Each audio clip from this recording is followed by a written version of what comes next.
안녕하세요. 저는 음식점을 운영하고 있는 30대 후반의 지극히 평범한 여성이에요. 지금은 그저 평범하게 지내고 있지만 몇 년 전에는 상당히 날이 서 있었어요. 그 이유는 전혀 평범하지 않은 저의 이혼 과정 때문이었죠. 어찌나 어이없는 일만 일어나는지 주변에서는 이때 액땜을 해서 그 뒤로 좋은 일만 있을 거라며 위로까지 했을 정도였답니다. 그런 저와 남편은 첫 만남부터 참으로 남달랐죠. 서로의 이별에 대한 아픔을 달래다가 눈이 맞았거든요. 저는 예쁘게 생긴 편이 아니에요. 그건 남편도 마찬가지였죠. 객관적으로 말하면 남편은 못생겼다에 더 가까운 편이었죠. 저는 무척 잘생긴 남친과 사귀다가 그 남자에게 몰려드는 여자들 때문에 지쳐 헤어진 상태였고, 남편은 사귀던 여자에게 돈만 다 뜯겨먹고는 못생겨서 싫다는 말을 듣고 헤어진 상태였어요. 소개팅으로 만나 서로를 위로하던 우리는 그렇게 조금씩 정이 생기고 결혼까지 하게 됐어요. 남편의 얼굴은 잘생겼다고 말할 수 없지만 유쾌해서 같이 있으면 재미있었거든요. 일반 회사원이었던 남편은 결혼 후 제 음식 솜씨로 돈을 벌 수 있겠다 싶었는지 저의 반대에도 불구하고 퇴사하고 음식점을 열자고 하더라고요. 결국 저도 그에 넘어가 음식점을 하게 됐죠. 그때 시모에게 받은 스트레스는 어마어마했어요. 남편이 잘 다니던 회사 때려치게 만들었다며 볼 때마다 절 욕하셨어요. 억울했지만 가게가 잘 되기 시작하면서 그런 말도 잦아들었죠. 그렇지만 저를 향한 못마땅한 시선은 여전했어요. 솔직히 제가 음식점 열자고 한 것도 아닌데 말이죠. 그런데 제가 이혼을 하게 된 건 그런 시모의 행동 때문이 아니에요. 제 이혼 결심의 첫 이유는 남편의 심각한 외모 콤플렉스 때문이었어요. 저는 잘생긴 외모가 밥 먹여주지 않는다는 걸 알고 있었고, 무엇보다 잘생긴 얼굴에 피를 본 적이 있었던지라 외모는 저에게 딱히 중요한 부분은 아니었거든요. 그런데 제 생각을 항상 비꼬아서 듣더라고요. 그러면서 사소하게 부딪히는 일들이 많았어요. 그리고 그 외모 컴플렉스에 정점을 찍게 된 일이 생겼어요. 그건 가게를 찾은 한 손님의 지나가는 말에서부터 시작됐죠. 사장님은 음식점을 할 관성이 아닌데? 근데 음식 솜씨가 이만큼 좋으니 사장님 얼굴도 눈에 안 들어오는군. 손님은 음식이 맛있다는 이야기를 짓궂게 돌려 말한 것이지만 남편은 다르게 해석하더라고요. 그 말이 자신의 외모 비하라고 생각했어요. 솔직히 남편의 얼굴은 30대 초반이라고 하기엔 많이 나이가 들어 보였기에 이해를 하려고 했어요. 그런데 그날 이후로 제게 짜증을 내더라고요. 아, 진짜. 이번에는 진짜 성형 좀 해야겠어. 음식점을 할 관상이 아니라고? 늙어빠진 인간한테 내가 이런 말을 들어야 해? 진정해, 여보. 그냥 듣고 흘려 넘기라고. 장사하면서 그런 것까지 다 신경 쓰면 당사만 더 힘들어. 당신도 내가 바보라고 생각해? 어떻게 그런 말을 듣고 가만히 있을 수가 있어? 당장 나와서 한마디라도 거들었어야지. 손님이야. 밖에서 모르는 사람이 그랬으면 나도 화냈겠지. 그런데 손님이잖아. 자기가 이해하고 넘어가, 응? 아, 몰라. 진짜 짜증난다고. 나 진짜 성형수술 좀 해야겠어. 그렇게 말하는 남편의 눈이 제게 향했어요. 당시에 가게가 힘들어 돈은 제가 관리 중이었거든요. 알았어. 자기는 성형수술이 하고 싶은 거지? 자기가 얼마나 스트레스 받는 건지 알고 있으니까 돈이 좀 모이면 수술해. 그러고 마음이 편하다면 못할 것도 없지. 그렇게 말해주고 며칠이 지났을까? 짜증과 화가 많았던 남편의 모습이 변했어요. 뭐랄까, 그냥 거동이 수상하다고 해야 하나? 계속 제 주변을 맴도는 기분이 들더라고요.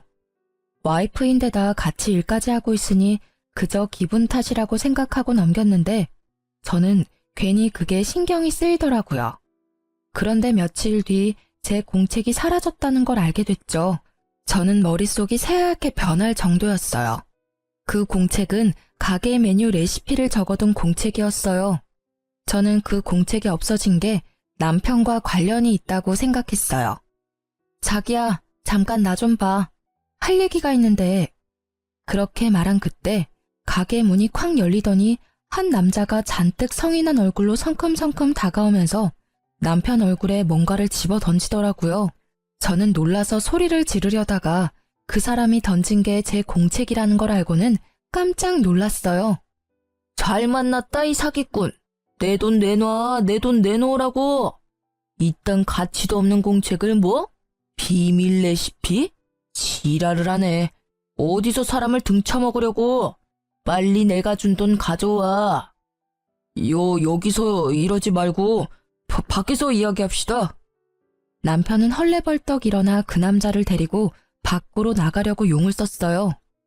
잠시만요. 그 공책이 비밀 레시피라고요? 그걸 이 남자가 당신한테 팔았어요? 아, 그렇다니까. 내가 이 집 장사가 잘 돼서 돈 주고 레시피를 사겠다고 했는데 공책 읽어도 온통 평범한 레시피뿐이잖아요. 아무리 그래도 그렇지 이런 인터넷만 뒤져도 나오는 레시피를 팔아? 이 나쁜 사기꾼 같으니라고? 잠깐만요. 내가 지금 당장 돈 도로 돌려줄 테니 당장 여기서 나가요. 빨리! 제가 그 사람과 대화를 나누려 하자 남편이 다급히 상대방 남성을 돌려보내려 하더라고요. 남성이 돌아가고 나는 남편을 빤히 쳐다보며 말했어요. 내 레시피 공책 언제 가져갔어? 아니, 그걸 팔았어? 그게 뭔지는 알지? 그거 우리 가게 장사 미천이야. 별거 없다고는 해도 나한테는 소중한 거고. 나도 어쩔 수 없었다고. 빨리 돈을 마련하려면 그것 말고는 방법이 없었다고. 돈이 왜 그렇게 급하게 필요한 건데? 당신 어디 대출 섰어? 보증 섰어? 아니 아무리 대단한 일이 있어도 자기 장사 미천을 파는 인간이 어딨어. 그거 뺏겨서 우리 가게 휘청거렸으면 어떻게 책임지려고 한 거야? 말해봐. 이게 다 어떻게 된 일인지. 성형수술하려고 그랬다고. 내가 그 뒤로 잠도 못 자고 얼마나 시달리는 줄 알아? 당신은 모르겠지. 그런 소리 듣고도 실실 웃는 당신은 절대 모르지. 몰라. 내가 그걸 어떻게 알아? 그리고 나는 당신이 성형수술 하던 말던 상관없어. 내가 결혼한 사람은 다른 누구도 아니라 당신이야. 그 얼굴이라도 좋아서 결혼한 게 나라고. 네가 얼굴 바꾼다면 나도 이해해. 그리고 존중하지. 그런데 왜 그걸 남의 레시피 공책 팔아서 마련하려고 하냐고. 당신이 벌어서 수술하면 되잖아. 적어도 가게 날리는 선택은 하면 안 되지. 장사할 때 레시피가 얼마나 중요한지 몰라서 그래? 당신한테는 그 장사 미천이 제일 중요하겠지. 나는 안 그래. 나한테는 내 인생 자체가 걸린 문제라고. 우리 가게에서 웃는 손님들이 내 외모 보고 웃는 거 내가 모를 줄 알아? 다들 그렇게 실실거리면서 나 쳐다보고 진짜 죽겠다고. 당신이 나를 이해 못하는 거야. 왜 매번 이런 식으로 나를 물먹이는데? 누가 물을 먹였다고 그래. 물 먹을 뻔한 건 나거든? 다 이해한다고. 당신 성형하고 싶으면 해. 내가 바짓가랑이라도 잡고 말렸어? 아님 내가 제발 그러지 말라고 빌기라도 했어. 하라고 네 돈으로. 남의 물건 팔아서 성형하면 기분 좋겠어? 제 말에 할 말이 있을 턱이 없었던 남편은 입을 꾹 다물고 폰을 만지작거리더라고요. 가만 보니 아까 돌아간 남자에게 받았던 돈을 돌려주려고 계좌이체를 하는 모양이었어요. 그리고 그 일이 있은 후부터 남편은 저를 냉혈한 사람으로 몰기 시작하더라고요. 나한테 중요한 일이면 당신한테도 중요한 일이라고 생각했어. 내가 잘못 생각한 거지. 다 자기 살고 싶은 대로 사는 거지. 나만 답답하지. 어휴, 당신은 나보다 그 레시피가 더 중요하지? 그럼 왜 나랑 결혼했어? 그냥 레시피랑 결혼하지. 그걸 말이라고 해? 그 공책에는 내 비법과 시행착오들이 고스란히 들어가 있거든? 제발 애 같은 짓 좀 그만해. 내가 너랑 결혼을 했는데 도대체 누구한테 잘 보이려고 성형을 하려는 거야? 나한테만 잘 보이면 되는 거 아니야? 사실 레시피에는 비법 같은 건 적혀 있지 않았어요. 제 비법은 저의 휴대폰 안에 저장되어 있었죠. 하지만 남편의 행동을 보고서는 그 사실을 절대 알려주지 않아야 되겠다고 생각했어요. 혹시라도 나중에는 제 폰을 갖다 팔아버릴지도 모르니까요. 어쨌든 제 말에 남편은 아무 말도 못했어요. 입이 10개라도 할 말이 없는 게 정상이죠. 그 모습이 마음에 걸려서 저는 한마디 해줬어요. 가게 잘 돼서 돈이 좀 모이면 수술비 지원해 줄게. 그때까지만 참아. 알겠지? 결국 이 말을 듣고서야 남편의 얼굴이 좀 펴지더라고요. 제가 말은 그렇게 했지만 참 어이가 없었어요. 지금 우리 처지에 장사가 잘 되는 것보다 더 중요한 게 어디 있나요? 입에 풀칠이라도 해먹고 살아야 외모 치장도 하는 법인데 그저 자기 외모에만 신경 쓰는 남편에 대한 신뢰가 완벽하게 사라지게 된 사건이었죠. 그렇게 한바탕 사건이 지나가고 남편은 무척 열심히 일했어요. 가게가 점점 잘 되기 시작하니 자리를 잡기 시작했죠.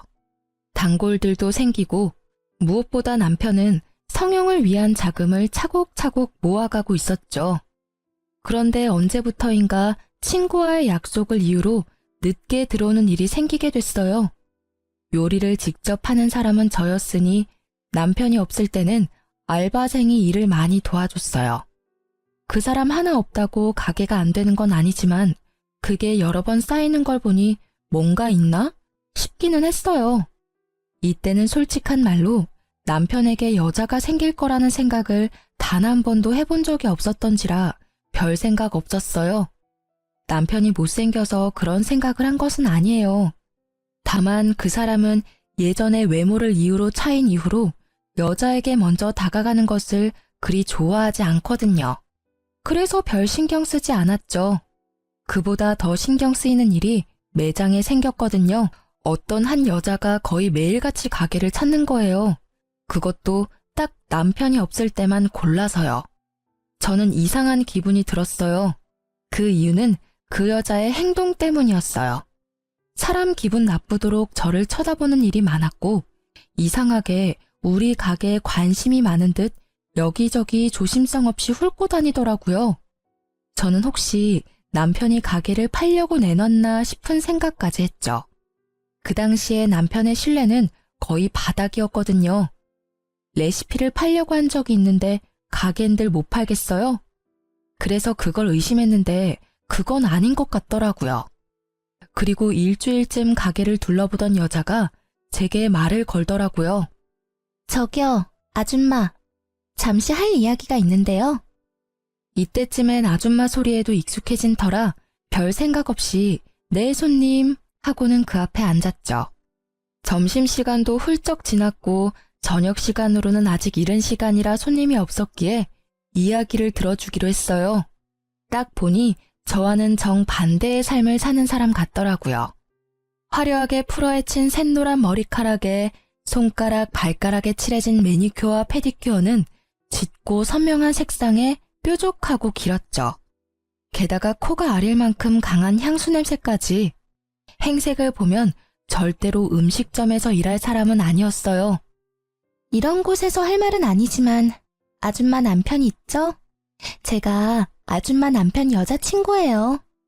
네? 제가 그 사람 와이프인데요. 알아요, 저도. 근데 당신이 그 남자 만나기 전에 제가 먼저 그 남자랑 사귀었거든요.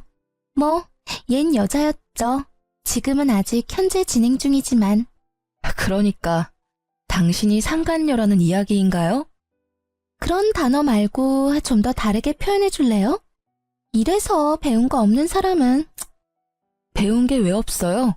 아니, 그쪽이야말로 배운 게 없잖아요. 어딜 바람 피운 여자가 여기까지 와서 본처한테 사귀니 많이 배웠니 못 배웠니 하는 거야? 그래서 지금 우리 남편이랑 사귀는 거 자랑하러 여기 왔어? 맞아요. 자랑하러 온 거. 그리고 기니 할 말도 있고요. 그 사람이랑 저 오래 사귀었어요. 그리고 헤어질 생각도 없고요. 그러니까 아줌마가 그 남자한테 이혼 이야기 꺼내줘요. 내가 왜 그래야 되는데요? 헤어지고 싶으면 지가 직접 이야기해야지. 그리고 헤어질 때 남편한테 못생겨서 헤어진다고 했다던데 이제 와서 찾는 이유가 뭐예요? 지금도 못생긴 건 마찬가지인데. 그래도 지금은 가진 게 있잖아요. 나도 젊었을 때야 얼굴이 좋았지. 지금은 다른 게 좋거든요. 그녀가 말하는 다른 것이 돈이라는 데는 제 전 재산을 걸 수 있을 만큼 의도가 확실해 보였어요. 설마 돈 때문에 지금 유부남 꼬신 거예요? 돈 많으신가 봐요? 유부남인 거 알고 바람피면 상간녀 소송 걸리는 거 알고 계시죠? 그 정도는 이 정도 가게 가진 그 남자가 알아서 대주지 않을까 싶네요. 생각보다 모아놓은 돈도 많은 것 같고 저도 이제 나이가 들어가니까 좀 안정적인 남자가 좋더라고요. 위자료는 줄 테니까 소송하려면 하세요. 어차피 내 돈 나가는 것도 아닌데 뭐. 상간녀의 낭창한 그 말투가 저를 열받게 하더라고요. 저는 남편이 바람을 핀 건 확실하지만 이혼 이야기는 남편이 아닌 이 상간녀 입에서 나온 거라고 추측했어요. 그래서 그날 저녁 집에서 쉬고 있는 남편을 깨워 따졌죠. 당신 상간녀가 오늘 우리 가게 왔었어. 그 여자 하는 말들이 사실이야? 당신이 나랑 헤어지고 싶다는데 당신도 거기 동의한 거 맞아?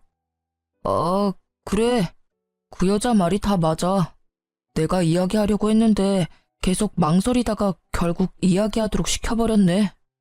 나 그 여자 사랑해. 그때도 사랑했지만 지금도 여전히 사랑한다고. 이야기 다 했다니 나도 편하게 말할게. 제발 나랑 이혼해줘. 그 여자랑 같이 살 거야. 지금 그렇게 덤덤하게 할 말이야? 당신이 지금 어떤 상황에 처한지 모르나 본데 이거 진짜 큰일이라고. 그 여자는 당신을 좋아하는 게 아니라 당신이 이뤄놓은 걸 좋아하는 거야. 당신 돈 보고 좋아하는 거라고. 그 여자가 뭘 했는지 알아? 옛날에는 잘생긴 남자가 좋았는데 지금은 다른 게 좋대. 그게 뭐겠어? 돈이지. 내 여자 모욕하지 마. 그런 소리 했을 리도 없고 그랬다 하더라도 당신이 신경 쓸 바 아니잖아. 그냥 이혼 좀 해줘. 내가 돈을 뜯기든 가죽을 뜯기든 알아서 한다고. 당신 진짜 미쳤어? 그 여자 당신 못생겼다고 찬 여자라고. 그런 여자가 이제 와서 당신한테 사랑을 느꼈다고? 아무리 봐도 말도 안 되는 이야기잖아. 그런 일은 일어날 리가 없다고. 분명히 다른 목적으로. 그래, 그럴 일 없겠지. 그치만 나도 나이가 들면서 중후한 멋이 생겼다잖아. 당신은 어차피 돈에 정신 팔려서 그런 것도 모르겠지만 사실 당신하고 만났을 때도 그 여자랑 헤어지고 싶지 않았어. 결국 어쩔 수 없이 헤어지는 바람에 내가 당신같이 못생긴 여자를 만나서 살고 있는 거잖아. 게다가 당신 나 좋아하는 것도 아니잖아. 그냥 가게 유지할 사람 필요한 거면 헤어져 줘도 되는 거 아니야? 내가 왜 이렇게 사는데? 다 당신이랑 나랑 잘 먹고 잘 살자고 이렇게 사는 거라고. 돈을 벌어야 펑펑 쓸 수 있으니까. 돈 없으면 뭘 할 수 있는데? 그리고 잘 다니던 직장 그만두게 하고 가게에서 일하게 만든 건 당신이잖아. 요리하는 사람이 나 하나인데 어떻게 하나부터 열까지 다 꾸미고 다녀? 날 이렇게 만든 게 당신이라는 생각 단 한 번도 해본 적 없지? 날 이렇게 만들어 놓고 당신은 밖에서 여자나 만들어서 돈 쓰면서 놀았어? 되지도 않는 말로 당신 꼬신 그 여자한테? 말 조심해. 그 여자 때문이 아니라고 말했잖아. 내가 좋아하는 거라고. 그리고 내가 가게 하자고 했을 때 당신이 강하게 말렸으면 나도 안 했을 거라고. 이딴 말을 짓거리는 남편 놈을 보는데 진짜 가슴에서 솟구치는 분노에 몸이 덜덜 떨리더라고요. 딱 봐도 돈 목적으로 만나는 여자한테 홀라당 넘어가서는 조광지철을 버리려는 꼴을 보니 답답하기까지 했어요. 게다가 상간녀 편드는 걸 보니 정이 딱 떨어졌어요. 알았어. 이혼해. 나도 말 못 알아먹는 남자랑은 더 이상 말도 섞기 싫어. 합의 이혼하려면 위자료만큼 돈 나한테 줘야 하고 그거 싫으면 소송해. 어차피 나는 소송이 더 좋거든? 당신 바람피는 바람에 유책 배우자 돼서 나한테 위자료 줘야 해. 나도 내 몫을 챙겨야 하지 않겠어? 새로운 시작을 하려면 돈은 많을수록 좋으니까. 새로운 시작? 다 늙어 빠져서 주름밖에 안 남은 당신이 무슨 새로운 시작을 해. 예쁘기를 해, 돈이 있기를 해. 그렇다고 능력이 있어? 당신 아무것도 없어. 나랑 이혼하고 나가면 바로 거지꼴 된다고. 내 가게는 벌써 프랜차이즈 계약하려는 사람들이 생겼거든? 그러니까 이제 당신 같은 여자 필요 없어. 저는 남편의 모습에 학을 뗐어요. 자기가 곧 성공할 것 같으니 저를 버리겠다는 그 생각 자체가 더럽기 짝이 없는 생각인 거죠. 저는 꼴도 보기 싫어 그 집을 나왔어요. 남편은 이혼 정리를 빠르게 하더라고요. 저는 초고속으로 위자료를 받게 되었죠. 남편은 프랜차이즈 이야기만 잘 성공하면 이 정도 위자료는 바로 해결하고도 남을 거라고 생각했나 봐요. 그래서 빨리 돈을 주고 저를 떨궈내려 한 거겠죠. 그리고 상간녀 소송 비용까지 후다닥 주고는 제 자리를 지워가기 시작했어요. 남편은 제가 집을 나가자마자 상간녀를 가게로 들였더라고요. 처음에는 그 이야기를 듣고 엄청 열받고 자존심 상하더라고요. 그렇지만 그 상황이 오래가지는 않을 거라고 예상하고 있었어요. 이혼이 마무리된 날, 저는 아는 동생을 전 남편 가게에 보냈어요. 밥 한번 먹고 오라고요. 언니, 걱정 안 해도 되겠어요. 그 집 곧 망하겠더라고. 사람도 예전에 반도 안 되고 일단 맛이 없어요. 근데 가게 메뉴나 밑반찬이 예전이랑 똑같은 모양으로 나오는데도 맛이 없던데? 이상하죠? 들어가는 재료는 거의 똑같고 완성된 모양도 똑같던데. 왜 그렇지? 그랬어? 그럴 줄 알았어. 두 사람은 어땠어? 가게 삐걱거리면 당연히 두 사람도 삐걱거렸을 텐데. 상간녀 혼자 가게 지키고 있는데 나 술집인 줄 알았잖아요. 무슨 화장에 옷차림이. 거기다가 인간적으로 음식 나오는 가게에서 향수는 좀 아니지 않아요? 향수 냄새에 음식 냄새가 섞여서 더 역하더라고요. 찡그리며 말하는 동생 이야기에 저는 코웃음을 쳤어요. 걱정 안 해도 잘 망해가고 있네. 나도 이제 슬슬 새 직장 찾아봐야겠어. 받은 건 많지만 일을 안 할 순 없으니까. 그렇게 이야기하고 며칠이 지났을까요? 집에 있는데 누가 벨을 누르더라고요. 전 남편과 상간녀가 있더라고요. 표정이 참 험악해서 저는 그들을 데리고 근처 카페로 갔죠. 당신 진짜 레시피 어쨌어? 왜 남의 레시피를 자기 것처럼 찾아? 어이가 없네? 나한테 맡겨놓은 거라도 있어? 아니, 우리 음식점 레시피를 왜 당신이 갖고 있냔 말이지. 맛이 다르다고 손님들이 화를 내잖아. 가게에 무슨 짓을 한 건데? 아, 웃겨. 손맛이 다른 거겠지. 그걸 왜 나한테 와서 따져? 레시피 다 알고 있었던 거 아니야? 저번에 레시피 팔려고 했을 때 다 봤을 거 아니야. 제 말에 남편이 무언가를 테이블 위에 던지듯 보여주더라고요. 딱 보니 제 레시피 복사본이더라고요. 역시 제 레시피를 빼돌린 거였죠. 그대로 만들었는데 맛이 없으니까 하는 말이지. 너 나 속였지? 진짜 레시피는 어쨌어? 너 때문에 우리 가게 망하게 생겼거든? 당연히 맛이 없었겠죠. 그 레시피는 반쪽짜리고 제 비법 소스 내용은 제 폰 안에 고이 저장되어 있으니까요. 비법 소스가 없으면 인터넷에 자주 올라오는 레시피일 뿐이거든요. 그러니 점점 손님이 줄어들고 인기가 줄어가는 거예요. 그러니까 그걸 왜 나한테 따지냐고. 레시피도 잘 도둑질해갔으면서 나한테 와서 왜 음식 맛이 다르냐고 묻냐고. 네 가게잖아. 네가 그 이유를 알지 내가 어떻게 하냐고. 전 남편은 제 말에 답을 못하더라고요. 자기들끼리 가게를 하기로 했으면 지들끼리 알아서 해야지. 왜 이혼한 전처한테 찾아와서 이 난리냐고요. 잠깐. 그러고 보니 아줌마가 우리 가게 댓글에 별점 테러한 거 아니야? 맛이 변했다면서 글 쓴 사람들 당신이 사주했지? 이보세요 상간녀 씨. 없는 이야기 지어내는 거 무고죄인 거는 알고 있죠? 저는요. 당신네 가게가 망하든 말든 상관없어요. 어차피 망할 거라는 걸 알거든요. 맛이 다르다는 건 진짜겠죠. 제 레시피 공책은 그거 하나만 있는 게 아니거든요. 그러니까 그쪽 분들은 반쪽만 갖고 있는 거죠. 예의도 없이 계속 반말하는 상간녀의 말에도 저는 최대한 이성을 유지하려 했어요. 그런데 상간녀의 말에 이성이 뚝 끊기더라고요. 이거 봐. 진짜 레시피 숨겨놓고 안 준 거네. 이 사기꾼 같은 년이 그걸 훔쳐갔어? 그거 우리 가게 레시피거든? 말은 똑바로 해야지. 너희 가게? 웃기고 자빠졌네. 그게 왜 니네 거야? 내가 알아내고 내가 연습해서 얻어낸 게 왜 니네 건데? 그리고 너 그 가게에서 네가 한 일이 뭔데? 너가 그 가게에서 한 거라고는 레시피를 팔고 바쁜 시간에 상간녀 만나서 히덕거리는 것 뿐이었거든? 그런 주제에 감히 레시피를 내놓으라고? 이 정신 나간 것들이 바쁜 사람 불러내서는 말 같지도 않은 말을 짓거리고 난리야. 그리고 그렇게 열받으면 법대로 해. 내가 만든 레시피가 내 것인지 바람난 너희 것인지.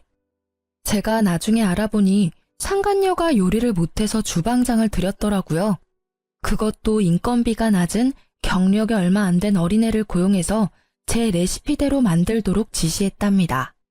당연히 반쪽짜리 레시피를 만들다 보니 음식 모양은 똑같은데 맛은 떨어지는 일이 발생했던 거죠. 나한테 와서 따지지 말고 사랑하는 두 분이서 알콩달콩 맛있는 음식 개발에 집중하는 게 어때? 아, 사랑 노름에 빠져서 가게는 눈에 들어오지도 않지? 근데 분명히 나랑 이혼하면서 프랜차이즈 문의 왔다고 하지 않았어? 잘 되고 있는 거야? 뭐 여기까지 와서 나한테 이렇게 따지는 거 보면 말 안 해도 뻔하지. 저의 한껏 비꼬는 말에 전 남편은 답도 못하고 노려보기만 하더라고요. 그러게 마음을 좀 곱게 썼어야지. 너 마음 가는 대로 행동한 일이니까 네가 다 감수하는 것도 당연한 거야. 다 예상하고 이혼하자고 한 거 아니야? 끼지도 않아 정말. 다음부터 이런 이야기 할 거면 불러내지 마. 저는 냉정하게 말했어요. 두 사람이 제게 온 이유는 알겠더라고요. 장사가 잘 안 되니 어쩔 수 없이 저를 찾아온 것 같아요. 레시피가 있으면 강탈해 갈 생각도 했었던 것 같고요. 그런데 구구절절 제가 맞는 말만 하니 지들이 뭘 할 수 있었겠어요? 그렇게 제 말이 끝나자 부글부글 끓고 있던 상간녀가 폭발하듯 소리치더라고요. 처음부터 레시피를 네가 개발한 것도 아닌데 날 속였어?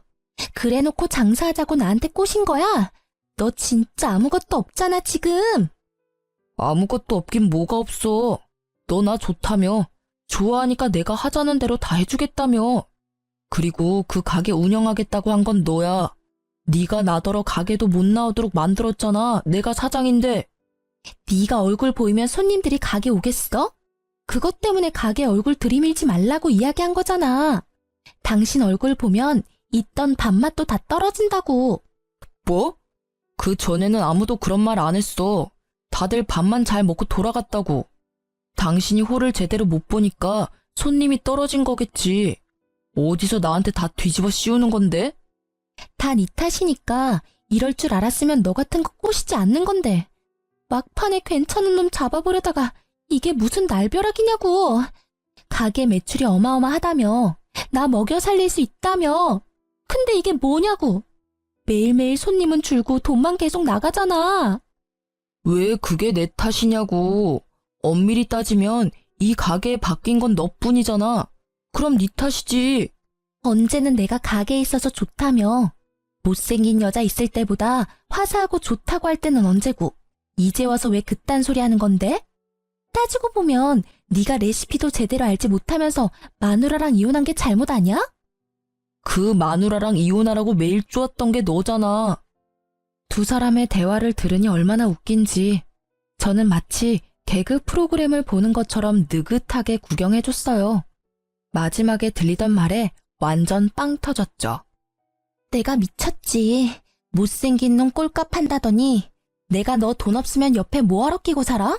얼굴만 보면 혈압 오르는데 돈이라도 있어야 그 얼굴도 봐줄만 할 거 아냐?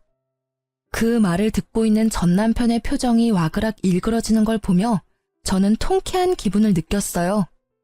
그래, 상간녀랑 사귀면서 그렇게 싫어하던 외모 지적 많이 받고 살겠네 하는 생각이 들었거든요. 나중에 오며 가며 슬쩍 봤는데 가게는 텅 비어 있었고 두 사람이 같이 있는 날은 거의 없더라고요. 거기에는 전 남편 혼자만이 자리를 덩그러니 지키고 있더라고요. 저는 그걸 보며 이혼 소송이 빨리 마무리돼서 천만다행이라고 생각했어요. 가게가 저런 꼴이었으면 돈도 안 줬을 테죠. 그나마 가게가 잘 될 거라고 예상하고 그 이득을 나누지 않으려고 빨리 위자료 준 게 저에게는 도리어 이득이었죠. 저는 이제 새 삶을 찾아야 했어요. 예전에 일했던 회사로 돌아가기에는 제가 너무 멀리 와버렸고 제 레시피가 아깝기도 했거든요. 그래서 음식점을 하나 차릴까 생각하고 있었어요. 이미 이혼은 했고 저라는 사람부터 건져야겠다는 생각을 했거든요. 주변 친구들에게 주방장 구하는 곳 있냐고 물어보고 얼마 지나지 않아 한 남자가 저에게 연락을 해왔어요. 여기서 좀 떨어진 곳에 있는 가게인데 주방장으로 일해볼 생각 없냐고 말이죠. 그쪽은 번화가는 아니었지만 가게가 들어가기에 나쁜 조건은 아니었어요. 직접 만나서 이야기하자고 해서 만났는데 깜짝 놀랐어요. 인상 좋은 미남이 한 분 계시더라고요. 조심스레 이것저것 물어보다 보니 돌싱이라는 것도 알게 됐죠. 서로 돌싱인 걸 알고 나니 좀 더 편해진 건 사실이었어요. 그래서 그곳에서 일하기로 했어요. 그곳에서도 이전 가게의 레시피대로 열심히 일을 했고 점점 손님들이 많아지더라고요. 그렇게 1년쯤 지나고 가게는 줄 서서 먹는 식당 정도는 아니라도 점심, 저녁, 식사 때마다 붐비는 가게 정도는 되더라고요. 그리고 여느 때와 같이 일을 하는데 한 사람이 가게로 들어오더라고요. 저는 주방에 있어서 신경을 못 썼는데 사장님이 오더니 저한테 잠깐 나와보라고 하더라고요. 표정이 좋지 않았어요. 무슨 일인가 싶었던 전 남편이 와서 기다리고 있더라고요. 이 가게에는 브레이크 타임이 있었는데 딱 그때를 맞춰서 찾아왔더라고요. 1년 만에 사람이 어찌나 늙었는지 얼굴에 주름이 쫙 껴서는. 저는 그 앞에 앉았죠. 1년이 넘게 지났는데도 말은 그리 좋게 나오지 않더라고요. 무슨 일이야? 나 찾을 일 이제 없을 텐데. 당신 아직도 아줌마 소리 들으면서 일하고 있지? 이런 작은 가게에서 일하면 얼마나 벌겠어? 푼돈 정도 되겠지. 남이사 푼돈을 벌든 떼돈을 벌든 무슨 상관이야? 여기까지 찾아온 이유가 나 화나게 만들려고 그런 거야? 용건 없어? 용건 없으면 나가줄래? 나 지금 저녁 준비해야 해서 바쁘거든? 이렇게 지내지 말고 돌아와. 내 가게 아직 그대로 있어. 그 자리에 똑같이. 당신이 오면 주방장 자리 줄게. 웃기고 있네. 지금 일 잘 다니고 있는 사람한테 뭔 소리야? 거기 이제 소문나서 손님도 별로 없다는데. 이렇게 예쁘지도 않고 돈도 없고 능력도 없는 여자 데려다가 뭐에 쓰려고? 당신한테는 예쁘고 돈도 많고 능력도 좋은 당신 좋다는 상간녀가 있잖아. 설마 나더러 두 사람 알콩달콩 사는데 끼라는 말은 아니지? 그런 꼴 보기 싫으니까 여기 와서 이런 짓 하지 말고 제발 그냥 무시하고 가줘라, 응? 미안해. 진짜로 내가 다 잘못한 것 같아. 당신만큼 나 이해해주고 보듬어준 사람도 없는데 내가 왜 그랬나 싶어. 진짜로 시간을 되돌리고 싶다고. 당신이 말한 그대로였어. 그 여자 심지어 나를 좋아한 것도 아니었다고. 통장에 있던 돈에다가 대출까지 내 이름으로 쓰고는 도망갔어. 그 돈 내가 성형수술 하려고 모아놓은 돈인데 그걸 홀라당 다 가져갔다고. 게다가 프랜차이즈 내는 것도 음식 맛이 이렇게 다르면 자기들도 좀 생각해봐야 할 것 같다고. 그런 식으로 여기저기 있던 일들도 완전 무산돼서 가게도 곧 망할 것 같아. 아니, 망한 것 같아. 구구절절 말하는 걸 들어보니 참으로 딱하더라고요. 제가 한 말이 그대로 들어맞았으니까요. 그때 내가 말했지? 그 여자 그럴 의도로 당신한테 접근했다고. 내가 그때 말할 때는 믿지도 않더니 이제 당하고 보니 내 생각이 났어? 근데 어떡하지? 내 눈에는 당신이나 그 여자나 똑같아 보이거든. 돈 좀 벌고 여자한테 눈 멀어서 바람난 당신이나 돈 노리고 당신한테 다가와서 다 들고 튄 그 여자나 다를 게 뭐가 있어? 나는 그 여자를 사랑했다고. 그런 내 마음을 배신한 거야. 내 어디가 그 여자랑 똑같다는 거냐고. 당신은 나를 배신했잖아. 왜? 네 사랑에 눈이 머니까 남의 마음 사정에는 신경도 안 쓰였니? 대단해. 사랑 타령하면서 나한테서 다 뺏어간 게 넌데 자기는 그 여자랑 다르게 생각한다는 걸 들으니까 좀 소름 끼치네. 안 그래? 나한테는 너도 충분히 나쁜 놈이야. 유부남이 사랑 타령이라니. 그것도 제 마누라가 아닌 상간녀한테. 그 사실이 잘못됐다는 걸 모르는 것도 참 딱하고. 그러니까 지금 사과하잖아. 미안하다고. 잘못했다고 하잖아. 당신이 화내는 건 알겠는데 내 사정도 이해해줘. 응? 당신도 솔직히 여기서 아줌마 취급 당하면서 힘들게 사는 거 싫잖아. 내가 당신 사모님 소리 듣게 해줄게. 응? 미안한데 저는 남편의 말을 끊으려고 했지만 제 어깨에 손을 얹는 부드러운 손길에 입을 닫고 제게 다가온 남자를 쳐다봤어요. 이 가게의 사장이었어요. 여보, 저녁 준비는 내가 해놓을 테니까 대화 잘 끝내고 와요. 오해가 상당히 많이 쌓인 것 같으니까 깨끗하게 잘 풀어서 다시는 찾아오지 않도록 하는 게 좋을 것 같아. 그리고 제 현재 남편이기도 했죠. 제가 이 남자와 결혼한 건 6개월쯤 됐을 때였어요. 저는 이 잘생긴 남자의 고백을 곧이곧대로 받아들일 수 없었지만 이 남자는 끝까지 저를 설득시키더라고요. 자신은 그런 사람과 다르다고 한 가지 분명하게 약속할 수 있는 건 절대로 바람은 피지 않고 다른 여자 쳐다도 보지 않겠다는 말을 하며 저를 설득했죠. 저는 한결같은 마음에 반해 사귀기로 했고 함께하는 시간이 많아질수록 서로에 대한 이해가 깊어지며 좋은 사이로 발전하게 됐죠. 누가 봐도 잘생기고 환칠한 남자가 제게 여보라고 부르니 전 남편의 얼굴이 엄청나게 놀라는 걸 확인할 수 있었어요. 여보? 당신 결혼했어? 나랑 헤어진 지 얼마나 됐다고 결혼을 해? 무슨 헛소리인지 모르겠네. 나는 엄연히 법적으로 이혼을 한 여자라고. 너하고의 사이에서 온갖 정이 다 떨어져서 이혼한 사람. 내가 왜 너 생각해서 재혼을 못해? 넌 나랑 이혼하자마자 상간녀랑 혼인신고 해놓고서는. 그래, 그러고 보니 너 유부남이었구나. 너 이런 식으로 나 꼬시면 안 되는 거야. 어차피 넘어갈 일도 없었겠지만. 그래도 이건 너무하잖아. 벌써 결혼이라니. 그리고 한 가지 네가 착각하는 게 있어서 내가 말해주는 건데 나 여기 사장님 와이프야. 넌 나랑 일할 때 매번 나한테 아줌마라고 불렀지? 그때 솔직히 정말 기분 더러웠거든? 너는 사장님이라고 불리는데 나는 아줌마라고 불렸잖아. 근데 여기 오니까 정말 달라. 이 사람은 일할 때 나를 여보나 사모님으로 불러. 못생긴 내가 싫어서 여보라고 부르지도 않은 네가 감히 여기 와서 그런 말 하면 안 되지. 아줌마 취급 당하면서 사냐고? 너랑 있을 때야말로 아줌마 취급 당했거든, 너한테서? 나는 그럴 의도로 당신한테 그런 말 한 거 아니라고. 그냥 주변 손님들이 다들 그렇게 이야기하니까 나도 모르게 아줌마라고 한 거지. 그걸 왜 다 내 탓으로 돌리는데? 네 탓이니까 네 탓이라고 하는 거지.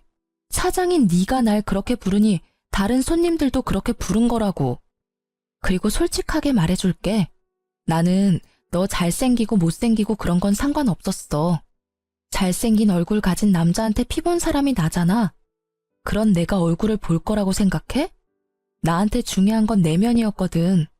그래서 나도 모르게 잘생기지 않은 사람을 찾은 건지도 모르지. 그치만 나는 결혼 생활에 신뢰를 지켰어. 당신 외에 남자도 만나지 않고 돈도 같이 벌었고 당신 성형수술한다는 것도 반대 안 했지. 그런데 돌아온 건 뭐였어? 이혼이잖아. 그것도 상간녀가 생겨서 나와 이혼한 아주 더럽고 짜증나는 상황. 근데 이제는 너한테 참 고맙다고 생각하고 있어. 지질이 못생기고 궁상맞게 생긴 남자도 나를 배신할 수 있다는 걸 깨달았거든. 그렇게 헤어지지 않았으면 이렇게 잘생기고 다정한 남편도 만나지 못했을 테고. 못생기고 궁상맞게 생겼다고? 너 지금 말 다 했냐? 내가 외모 지적하는 거 싫어하는 거 알면서 그런 식으로 나한테 비꼬는 거야? 응, 비꼬는 거야. 너야말로 외모 지적 나한테 하지 않았어? 네가 할 때는 너도 당할 수 있다는 생각은 했어야지. 이제 더 이상 할 말은 없지? 나 너희 가게 갈 일 없고 너도 나한테 이제 관심 가지면 안 되고. 나 유부녀니까. 그럼 잘 가. 앞으로 2번 다시 만나지 않길 바랄게. 사랑 찾아갔으면 사랑으로 먹고 살아. 돈 벌려고 나 찾아오지 말고. 저는 냉정하게 말하고 전 남편에게 축객령을 내렸어요. 나가라고 둘러 말했는데도 전 남편은 나가지 않고 횡설수설하며 제게 말을 걸어오더라고요. 그때 재혼한 제 남편이 나타나 전 남편의 어깨를 잡고 밖으로 밀어냈어요. 손님, 이야기가 다 끝난 것 같으니까 돌아가 주세요. 그리고 이렇게 귀한 여자랑 헤어져줘서 고마워요. 저한테도 기회가 생겨서 이렇게 알콩달콩 잘 살고 있으니까요. 혹시라도 우리 와이프한테 또 연락하면 저도 지금처럼 조용히 있지는 않을 테니까 부디 다시는 찾아오지 마세요. 그럼 잘 가세요. 결국 전 남편은 그 말에 얼굴이 일그러진 채로 욕을 하며 밖으로 나가더라고요. 저는 그 모습을 보며 콧방귀를 꼈어요. 자기가 급하니까 안면몰수하고 다시 찾아오는 꼴이 참으로 열받았거든요. 아마 제가 현재 남편과 결혼하지 않았더라도 절대 넘어가지 않았을 건데 그걸 모르는 저놈의 얼굴을 보니 참 딱하고 답답하더라고요. 그렇게 전 남편이 들렀다 가고 얼마 안 돼서 전 남편 가게가 폐업했다는 이야기가 들리더라고요. 게다가 본인은 파산 신고를 하고 여기저기 알바 찾으러 돌아다닌다고 하더라고요. 이제 2번 다시 만날 일 없다고 생각하니 마음이 후련해지더라고요. 그 이후로는 전 남편을 만난 적이 없어요. 어딘가에서 잘 살고 있겠죠 뭐. 솔직히 이혼을 경험하면서 정말 기분이 더러웠어요. 남편의 외도가 원인이라는 건 정말 저에게는 자존심에 상처를 입히는 일이었거든요. 이 이혼으로 한 가지 깨달은 것이 있어요. 잘생긴 사람은 얼굴값하고 못생긴 사람은 꼴값한다는 말, 틀린 게 하나도 없더라고요. 예전에 누가 말해줬어요. 그때는 잘생긴 남자 때문에 힘들었다면 이 이혼은 못생긴 남자 때문에 힘들었던 거니까요.